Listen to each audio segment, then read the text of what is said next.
fucking guy. I'm talking, but what's up? How you doing? It's Brvtha. AKA Michael May. AKA Michael May. Kill Taurus. You're now tuned in to Hideas, easily the highest motherfucking podcast on the web. Do you hear me? Everything you've heard is probably true. I say just a second while we get the camera feed going, folks. We are stoned as a motherfucker. Hey, allegedly. I'm drinking this cold core water right now. That too. The lime blinging. Look at that. I feel like a doctor sipping this shit. Look at that.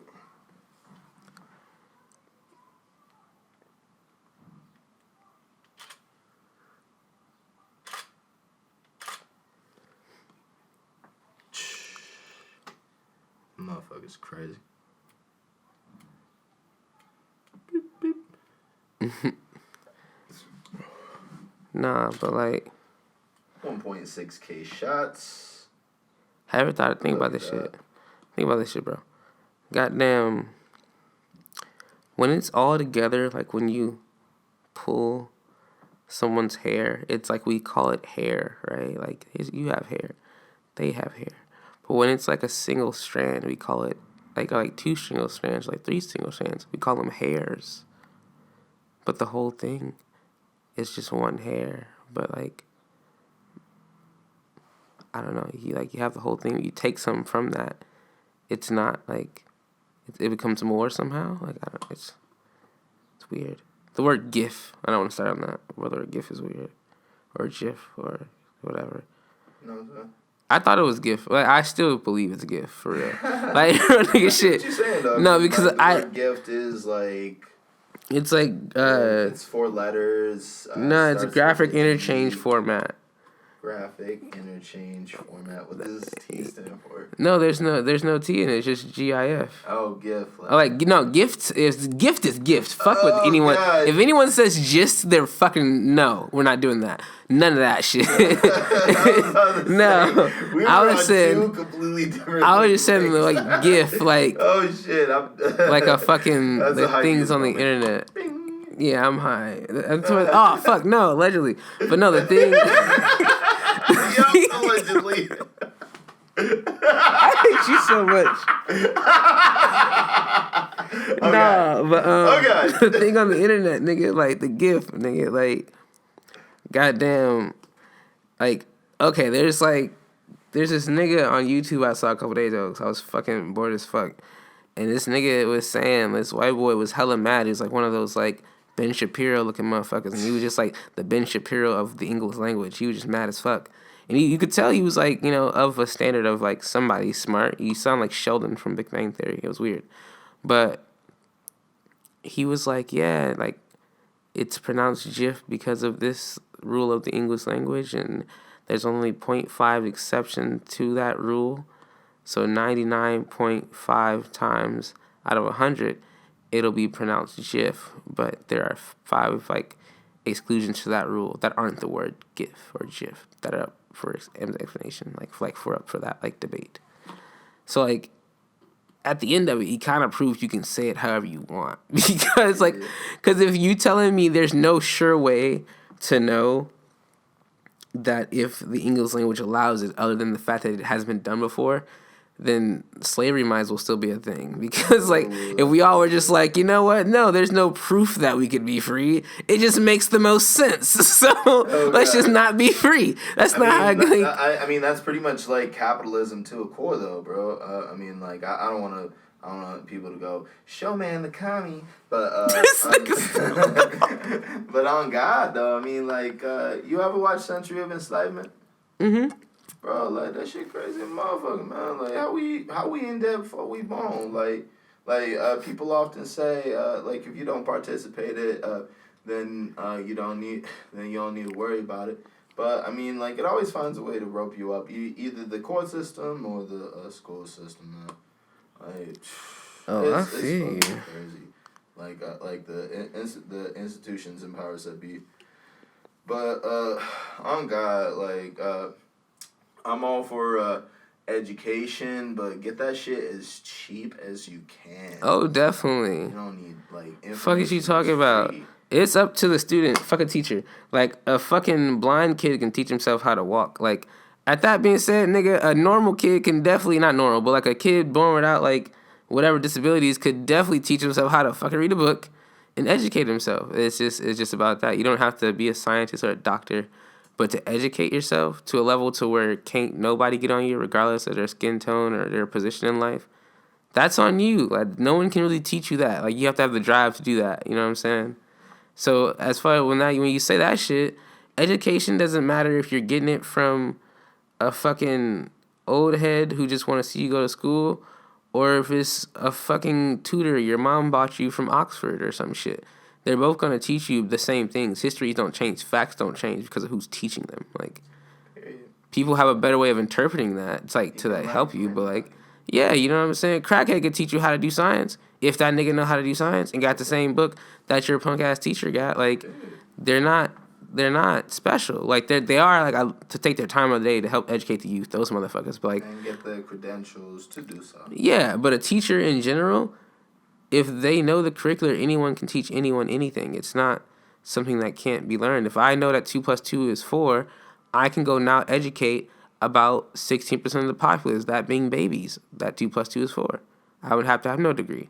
All those kids would come out knowing that 2 + 2 is 4, and whatever else I have taught them. But what I'm saying is, like, I don't know. It's just, I always thought that was weird. The motherfuckers, like, needed a teacher to be there to, like, help them, or the parents, like, my teachers aren't good enough. Like, it just makes no sense. Like, at the end of the day, it's just like, you know what I'm saying? Like, some things niggas don't want to do. Sometimes you go to class, like, I'm not trying to do that shit. Like, it could be St. Mary teaching that class. Like, bitch, I'm 14. I'm high for, like, the third time in my life. Bitch, Becky got a fat ass and she just went to the bathroom. So, when you're being taught, it has a lot to do with, like, how relatable you are or can be to whom you want to teach, in my opinion. I feel that. I don't know, but I feel like if the dedication to that subject or to that whatever matter you're trying to learn, it should supersede who's telling it to you. At a point to where you're in an environment where you have to go see this motherfucker and you have to do this. If your passion for either that knowledge or greater ventures through that knowledge, if your passion for that, it'll supersede, like, your ability to get mad at this nigga. Because all real niggas know when you have a goal. And then when I say nigga, I just don't mean black people, but, like, all people know, like, if you have a goal, it doesn't matter. Nothing's going to stand in your way. And, like, pride's not going to stand in your way. You not wanting to see this nigga, or you not wanting to fuck with this nigga, or, like, whatever, that's not going to stop you. So I feel like if, once again, the student cared enough for, like, really whatever subject that he's failing at, gave a fuck enough about it, he'd just do it. But niggas don't give a fuck. And, like, bitches don't give a fuck. And that's cool because we're human. Like, we're human. We're allowed that. That's hella fucked up, too. Like, people be like, oh, well, you didn't do this, or you didn't graduate from this fucking university, or you didn't have this, whatever, by this time. It's just weird. It's weird, because it's like... Yeah, life goes in this non-secular path. Like, you can't really look at the next man's path or his way to get his and compare it to yours, because, like, all people are different, but we all share in one similar thing. We all struggle. Yeah, definitely. And we all can, like, find ways to relate to one another and benefit one another instead of hating on one another. No, that's way bigger than what I was talking about. Yeah, definitely. No, yeah. I was just speaking on, like, shit like that. Like, I don't know, because, like, I don't know, standards are weird. Because they change over time, like, over the world. Like, did you know, like, back in, like, the Roman days and shit, it wasn't a thing to love your wife. Like, it was, like, seen as a bad thing to love your wife. Like, you were supposed to only marry for, like, either power or some political, like, reason. That's when marriage was first, like, invented. And, like, people or, like, whatever happened, and it kind of, like, I don't know, mutilated into what it's now. And, like, that's fine, whatever. But like the thing is... love contest. Yeah, but those things change. Being gay, like, that used to be a whatever thing. The Romans used to have orgies and fuck each other all the time. Like, and now it's like a bad thing, or like not even a bad thing. Now it's just like the whatever, not the normal thing to do. Back in the day, it was a normal thing to do. And in the future, with the way things are going, with how like whoever are moving, it's gonna become the normal thing again. And like that doesn't matter. Like if you're not gay, you're not gay. If you are, you are. Like no amount of outside force should be able to tell you if you are or not. But regardless of that, it's just that standards are weird. Standards are not normal. Like 10 years ago, if you told me that fucking Bruce Jenner was gonna be a woman, that just no one was down for that. Like they're not down for that. 2019, everyone's down for that, and like it's okay regardless if they're down for it or not. But it's just like the world isn't ready for certain things. Like, and then sometime it will be. Like, so standards are weird because it's like, oh, it's bad to not be in Harvard right now or not to be graduated from fucking wherever and working as like someone's like assistant doctor or some shit like that. But at the same time, that's just a standard for right now. Art is the future. There's so many artists nowadays. There's more artists than ever right now. Yeah. So in the future... And it's okay because, like, all of them are equally as important. They bring attention to one other thing. Yeah, no, but I'm just saying, like, in the future, like, when our generation has passed, artistry will be more of a normal thing. So now it'll be like, oh, he doesn't know how to play piano? You know what I'm saying? That'll be the norm. And then I'll be like, bitch, how about that? Like, so it's always... Standards are just weird to keep up with. It's just fucking, I don't know. Whatever. But yeah, that's my... I don't know how I got into that, man. But I hate that shit. I just think of some of the things I don't like. Tell me about how you... tell me about what it was like growing up, man. Growing up? Fuck. Jesus Christ. Growing up was weird. It's definitely weird. I don't know. It was... Whatever, I guess. You're a kid. Nothing really matters. Like, you're a fucking kid. I didn't really have... What was your first introduction music? My first introduction music? The reason I went into rap, actually, this came when I was, like, 7 or 8. This was, I don't know. I forgot the artist's name. It's one of those old school artists. But it's like, who that is? That's just my baby daddy. That song, it's like, it came on. It used to come on in the hood all the fucking time. Like, for real. Like, how old were you? I was like 8, so this is like late 90s, early 2000s. Okay. It was, so I was like, fucking, I don't know. I was that song used to come on in the hood all the time. I don't know why. I was probably like younger than that because I was still in Detroit when this song used to play. So I was like, maybe like 4 or 5. But regardless, I heard this song everywhere, bro. And like, no matter if niggas were sad or happy or whatever, when I heard this song, it was lit. Like niggas was in the car, like, hey, that shit was dope. It was the first time I saw like music, or I guess the first time I remember seeing music connect with people, like all different kind of people. And I was like, dude, I want to do that shit. Like, and that wasn't like my first like introduction to like making music and shit. That was just my first like time I ever remember myself like, I want to do this. Can I be that voice on the radio now, please? Okay. Yeah, that was that. My first introduction to like music, like loving music as a whole, I guess, would be 2003. I heard Nirvana for the first time. Okay. I heard, what was it? What was it? I think it's Lithium. I heard Lithium. Yeah, it's, how does it go? It's like, I'm so happy 'cause today I found my friends. They're in my head. And I'm so ugly. That's okay, 'cause so are you. Broken mirror. Sunday morning. I don't know. That shit fire. Yeah, but that shit's hard. Like, I heard that song, and like that was like dope as fuck. And I was like, whoa, like white people can make music too. And it was super fucked up. But I was like, only I listened to hood music before that day, and I was like, yo, whoa. Like I've heard of every like interpretation of rock music I've heard before. T.I. Trapper. Yeah, like. When I heard like anything outside of like rap back in the day, like white people was going hard back in the day. Like nice, okay, that's rude. Rock music was going hard back in the day. Like they were just going hard, talking about, like, just like a rap. They're talking about killing themselves and, like, all that shit. So, like, I just never, and at the time, I didn't think, I was raised on, like, niggas. You know how, like, most, you know, niggas in the hood don't believe depression's a thing and all that weird shit. And, like, I was a kid, so I had to believe that. So when I heard that shit, I felt it, but I was just like, nah, these people are crazy. So I didn't want to listen to it.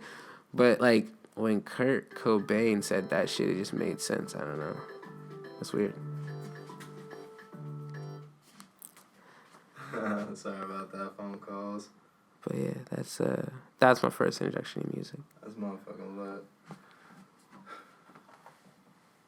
So, tell me more about like when you like got into it. Okay. I guess it's public record, so whatever. I goddamn was, what was I, like 18, 19? Mm-hmm. Yeah, I was like 18, 19. And I was on probation for some whatever. And goddamn, I was doing whatever on probation, and I was with this girl at the time, and like it was one of those things where you're like, this is gonna be forever. But it wasn't. So boom, whatever. It wasn't. So niggas, I responded emotionally, like most people do, like most men do, and I shouldn't have. Yeah. So when I responded emotionally, I kind of fucked myself up, and I was just in a bad position. And one day, I got a phone call from my dude Jordan. He called me and he's like, bro, I heard this song you put out. I'm building a team. You should come out here. And I was like, all right, bet. I was like, are you sure? Like, you want me out there? Like, I'm down to come there right now. Let's do it. He was like, all right, yeah, come through. So the next day, I sold my car, moved to Seattle. Like, it was the least thought about decision in my life. I maybe thought about 45 seconds about this shit. And I can dig it. I moved to Seattle. But I met Jordan, and I didn't know what I was going to get. I thought it was going to be some, like, I'm going to be staying with this, just the homie or just some nigga, and I'll get a job, and then I'll figure it out from there. Like, I didn't really think about, like, if it was a rational decision. Yeah, it was in my head. I didn't even like, this is not all life altering at all. Like, it's like moving down the street kind of, so it's cool. Like, and that's how I saw it for so long. I'm like, I'm just like moving down the street. Like, I'm still in America. It's fine. Like, so I met this nigga, and there were some real cats. I met Jordan, Rose, my little brother, Hassan Scott. That's my guy. And Emilio and Haley. And Anthony. I can't ever forget Anthony. But Emilio and Haley and Anthony. And these niggas were all, like, genuine people. They were these crazy, like, alive people that I had never, like, experienced in my life. Like, fucking Haley was this free spirit. She's always happy. Even when she was mad, she was just, like, doing some, like, butterfly type shit. Like, just sprinkling happiness and pixie dust and weed around. It was crazy. Emilio was this, like, sad photographer. He just, like, has this dark soul, and he just loves taking pictures, and he just, like, sad boy, goth boy type motherfucker, just sad all the time. And Rose was this, like, flashy ass, I'm the best rapper, I drive a fucking Porsche and an Audi, and I'm that nigga. Sonny was, like, fucking this, like, weird, like, not weird, but he was just an awkward kid who just wanted to fucking edit videos. And Jordan was the leader of us all. He was just that nigga. But they were official. Jordan promotes music and shit, and he throws shows in Seattle, and he manages artists and shit. And he was like, yo, you need to get in the studio. So I recorded some shit for him. He just threw on a beat, and I recorded it. And he was like, okay, that's good. We have to work on it. We'll, like, we'll get you ready for a show, blah, blah, blah, this and the third. And they were like, it was like 2 weeks went by, and they told me they don't put me on a show the first day I got there. I was like, okay. 2 weeks went by, I was like asked about it like twice, and I was like, let's do a show. Let's do a fucking show. And he was like, oh yeah, we'll get you. You're just like stalling. I could feel like he was stalling, but it's like, I don't know. He let me stay in his house. Nigga just told me I could move across country with this nigga. Like, I ain't gonna press my line with it, whatever. And then like 2 weeks went into it, and there's a song actually on my SoundCloud, and it's called Don't Play. And the beat for it came on.